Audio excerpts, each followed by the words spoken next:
Monsieur Bouchard, bonjour. Nous sommes très contents de vous avoir sur les plateaux d'LVA TV. On a quelques questions à vous poser. On sait que très prochainement, en collaboration avec La Vie agricole et VLB, vous sortez un livre qui s'appelle Le Monopole, l'UPA, le monopole qui a fait son temps. Mais vous avez aussi participé ces derniers temps à un résumé rapport du rapport Pronovo, résumé analyse, qui a été introduit encarté dans La Vie agricole. Et on voudrait savoir pour quelles raisons vous avez dit oui à chroniquer dans ce résumé rapport. Ah ben pour moi, le rapport Pronovo, c'est une référence majeure depuis le tout début, puis depuis les 10 ans qu'on essaie de le faire appliquer, tu sais. C'est-à-dire que moi, j'ai été consulté dès le départ, avant même que la commission Pronovo soit démarrée. J'étais président de l'Union paysanne à l'époque et le ministre Vallière voulait être sûr que l'Union paysanne allait accepter de participer à cette commission-là. Il m'en avait parlé, il m'avait conseillé de rencontrer M. Pronovo parce qu'on ne le connaissait pas à l'époque, M. Pronovo.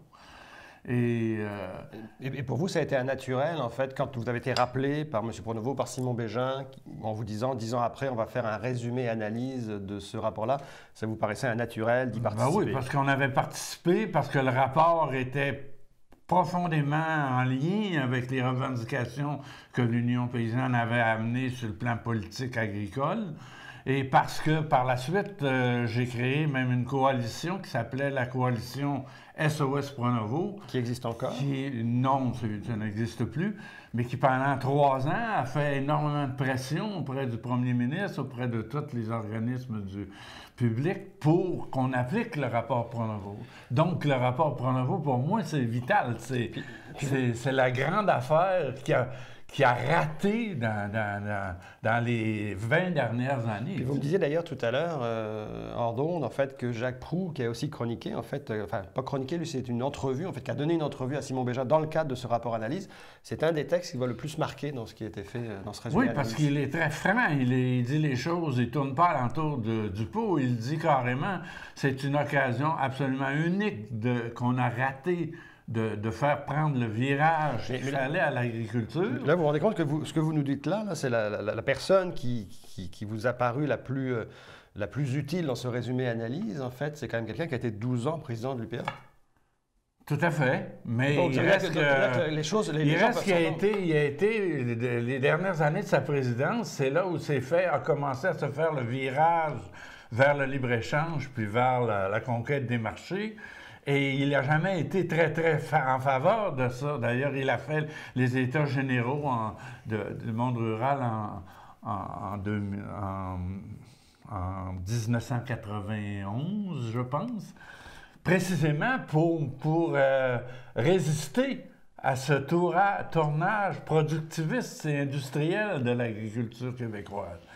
Et il a fondé Solidarité rurale après précisément pour lutter contre le virage que Laurent Pellerin a fait faire à l'UPA.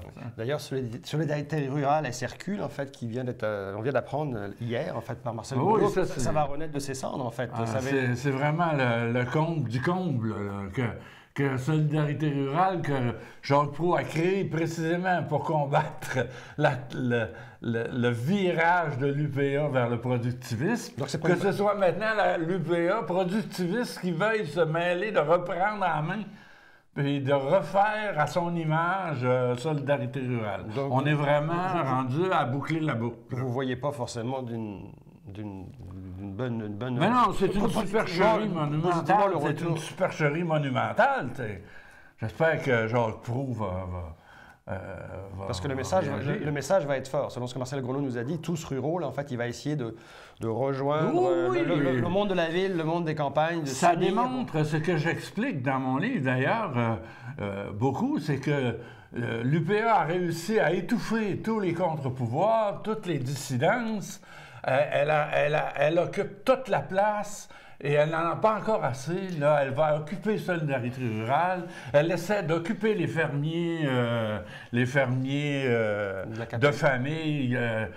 qui étaient le joyau d'Équiterre. Elle ne veut que rien lui échappe. Si on revient au rapport Pronovo, selon vous, est-ce qu'on peut dire qu'il y a 3 points essentiels? Il faut vraiment que les agriculteurs qui n'ont pas lu le rapport Pronovo, parce que c'est un peu ça l'idée du résumé rapport Pronovo. Quelqu'un qui n'a pas le temps de lire les 200 pages du rapport, il faut qu'il lise les 12 pages qui ont été écrites par Jean Pronovo, Simon Régin et Claire Binette. Mais vous avez lu le rapport Pronovo. Dites-nous, c'est quoi les 3 points essentiels qu'il faut retenir? Ben moi, j'en ai 4, comme je vous ai dit, parce que comme l'UPA, depuis toujours, dit qu'il y a 4 piliers fondamentaux dans le modèle québécois agricole qu'elle défend. Et c'est au nom de ces 4 piliers-là qu'elle dit avoir refusé le rapport Pronovo. Parce que sur ces 4 piliers-là, le rapport Pronovo proposait un virage majeur. Un, c'est le financement, le soutien financier aux agriculteurs. Principalement l'ASRA, traditionnellement, c'est-à-dire l'assurance sécurité agricole. Cette assurance-là a toujours été faite selon les volumes de production. Donc, elle a toujours été une mine d'or, une vache à lait pour les gros producteurs et les intégrateurs. Parce qu'elle a été détournée du producteur, selon vous. C'est ça. Et sans plafonnement, etc. Le rapport Pronovo dit non, il faut éliminer ça. Il faut donner un soutien à tous les agriculteurs, mais en fonction, non pas des volumes de production, mais en fonction des revenus de la ferme, plafonnés, et en fonction des pratiques de la ferme, biologiques ou écologiques, en fonction de la localisation de la ferme, pour qu'il y en ait dans toutes les régions, etc. En d'autres mots, complètement cesser d'engraisser les gros. Donc, le point... Ça, c'est le 2, c'est les quotas, si on veut, les plans conjoints. Les quotas sont de la spéculation et dans la façon dont ils se vendent aux plus offrants actuellement, ils font en sorte que c'est un groupe de plus en plus réduit qui a les quotas, qui est capable d'en acheter, et donc ça augmente continuellement la concentration des fermes. Et donc, ça dépeuple les fermes en région, etc. Donc, le troisième point essentiel. Pour M. Pronovo, qu'on propose qu'on ouvre cette machine-là et qu'on démocratise les quotas de sorte qu'il y a de la place pour une agriculture, ceux qui veulent faire une agriculture de proximité, hors quotas, etc. Troisième, c'est le zonage agricole. Le zonage agricole, c'est très centralisé dans l'état actuel et ça fait en sorte que la zone agricole est devenue un parc industriel réservé aux gros producteurs industriels. Un petit producteur ne peut pas se bâtir, ne peut pas s'introduire dans la zone agricole, il ne peut pas bâtir une fromagerie, il ne peut pas bâtir une petite usine de transformation de ses produits, il ne peut pas faire une table champêtre. Tout ça est bloqué par un...